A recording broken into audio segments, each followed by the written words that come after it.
दोस्तों, जनहित भारत में आप सभी का स्वागत है।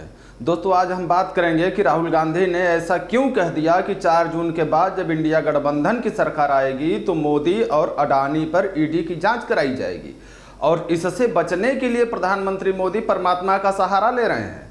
और चर्चा प्रधानमंत्री मोदी के संसदीय क्षेत्र वाराणसी की भी करेंगे, जहां पर प्रधानमंत्री मोदी के बड़े बड़े नेता और मुख्यमंत्री मोदी के लिए वोट मांगने के लिए गली गली घूमते हुए नजर आ रहे हैं। साथ ही अमित शाह के उस इंटरव्यू की भी चर्चा करेगी जो उन्होंने इंडियन एक्सप्रेस को दिया था और जिसमें उन्होंने देश के विकास के लिए सड़कें, हाईवे और रोजगार बढ़ाने की बात भी कही है।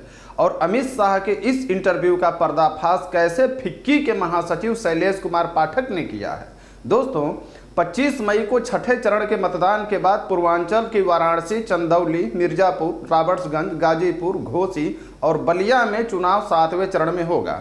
ऐसे में भाजपा सहित सभी पार्टियों का सेंटर वाराणसी में बना हुआ है। और सबसे बड़ी बात कि प्रधानमंत्री मोदी के लिए बनारस की जनता से वोट मांगने के लिए खुद भाजपा के केंद्रीय मंत्री, मध्य प्रदेश और उत्तर प्रदेश के मुख्यमंत्री, कई सांसद, कई प्रदेशों के मंत्री और कई विधायक बनारस के गली गली में घूम रहे हैं। यहाँ तक कि भाजपा के राष्ट्रीय अध्यक्ष जेपी नड्डा, केंद्रीय मंत्री एस जयशंकर, तमिलनाडु के विधानसभा के विधायक और भाजपा के महिला मोर्चा के राष्ट्रीय अध्यक्ष व मंत्री श्रीनिवासन, उत्तर प्रदेश के डिप्टी सीएम ब्रजेश पाठक और उत्तरी दिल्ली के सांसद मनोज तिवारी भी प्रधानमंत्री मोदी के लिए बनारस में घूम घूम कर वोट मांग रहे हैं।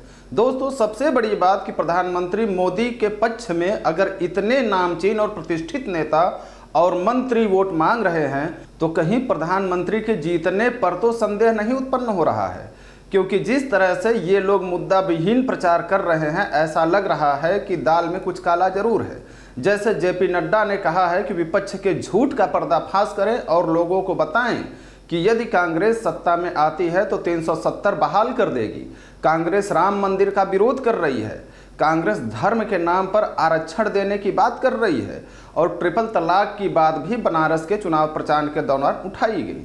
25 मई को मुख्यमंत्री योगी आदित्यनाथ ने 80 घाट पर लोगों को संबोधित करते हुए कहा कि यदि कांग्रेस आ गई तो वह पर्सनल कानून लाएगी और इस नियम के लागू होते ही लड़कियां स्कूल नहीं जा पाएंगी और घर के अंदर बुर्का पहनकर बैठी रहेंगी। भारत में तालिबान शासन लागू हो जाएगा। ऐसे में प्रधानमंत्री मोदी को वोट करें। वहीं मध्य प्रदेश के मुख्यमंत्री मोहन यादव ने धर्म, शिक्षा, संस्कृति और यदुवंशियों के योगदान को बताया और कहा कि धर्म को बढ़ावा देने वाले विपक्षी दलों को सबक सिखाना होगा। मोहन यादव ने कहा कि प्रधानमंत्री मोदी के नेतृत्व में देश में सनातन संस्कृति की पुनर्स्थापना का जो यज्ञ लगातार हो रहा है उसे हम सभी को मिलकर जारी रखना है। वहीं मनोज तिवारी ने कन्हैया कुमार की तुलना महिषासुर की पूजा करने वाले से कर दी और अपने आप को मां दुर्गा का भक्त बताने लगे। दोस्तों, भाजपा के जितने भी केंद्रीय मंत्री, सांसद, मुख्यमंत्री मोदी जी के पक्ष में चुनाव प्रचार कर रहे हैं, उनके इन बयानों से क्या आम जनमानस की समस्या और मूल मुद्दे जैसे गरीबी, बेरोजगारी, महंगाई, शिक्षा, स्वास्थ्य आदि पर बात नहीं की जा रही है? और उनके इन बयानों से क्या ऐसा नहीं लगता कि यह केवल एक विशेष धर्म को टारगेट करके ध्रुवीकरण करने की राजनीति करने की कोशिश कर रहे हैं? और अगर ध्रुवीकरण करने की राजनीति कोशिश कर रहे हैं तो फिर सबका साथ, सबका विकास और सबका विश्वास कहां तक सही है? कोई कह रहा है कि सनातन धर्म के लिए वोट करें, कोई कह रहा है कि मुसलमानों को आरक्षण न देने के लिए वोट करें, कोई कह रहा है कि गठबंधन सत्ता में आ जाएगी तो लड़कियां बुर्का पहनकर घर में बैठी रह जाएंगी, इसलिए उसको रोकने के लिए वोट करें। क्या यह सब व्यवहार में संभव है? और अगर संभव नहीं है तो इस तरह की अनर्गल बातें करके वोट क्यों मांगा जा रहा है? और अगर यह सब बोलने से जनता वोट कर रही है तो क्या यह देश के भविष्य और देश की एकता, अखंडता के लिए गंभीर चिंता का विषय नहीं है? दोस्तों, उधर राहुल गांधी ने कहा है कि प्रधानमंत्री मोदी कहते हैं कि मैं जो भी बड़ा फैसला लेता हूं परमात्मा के निर्देश पर लेता हूं। राहुल ने साफ शब्दों में कहा है कि 4 जून के बाद इंडिया गठबंधन सत्ता में आती है तो प्रधानमंत्री का अडानी से संबंधित जांच करके ईडी द्वारा कार्रवाई की जाएगी। इसीलिए प्रधानमंत्री परमात्मा का नाम लेकर बचने की कोशिश कर रही हैं। और हाल ही में देश के गृह मंत्री अमित शाह ने इंडियन एक्सप्रेस को इंटरव्यू देते हुए कहा कि देश में सड़कें, हाईवे के साथ हमने 1.17 लाख स्टार्टअप लॉन्च किया है और हर स्टार्टअप में औसतन 5 लोगों को रोजगार मिलता है। 47 करोड़ लोगों को रोजगार के लिए मुद्रा लोन भी दिया जा चुका है। 50 लाख रेहड़ी और पटरी वालों को सम्मान निधि लोन मिला है, जिनके गारंटर प्रधानमंत्री मोदी खुद हैं। गृह मंत्री अमित शाह ने यहां तक कहा कि 2016-17 में बेरोजगारी दर 6.1% थी, जो 2023 में घटकर 3.3% ही बची।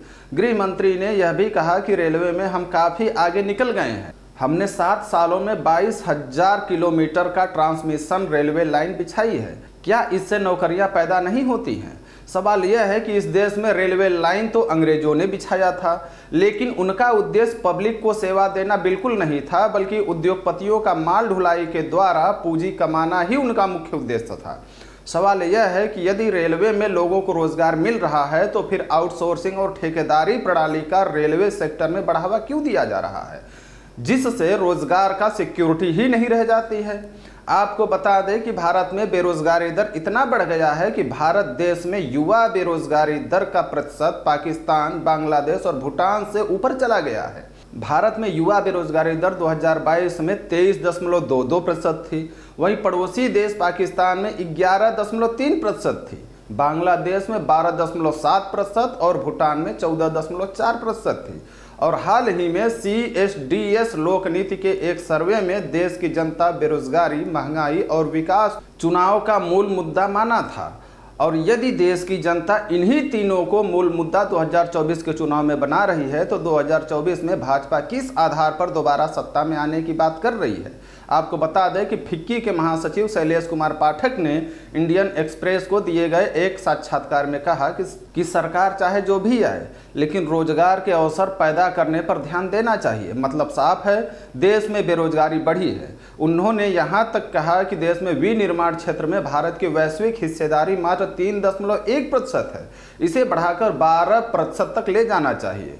और विनिर्माण क्षेत्र की GDP में जो हिस्सेदारी मात्र 14% है, उसको बढ़ाकर 19% तक करना चाहिए और प्रौद्योगिकी में अग्रणी बने रहना चाहिए।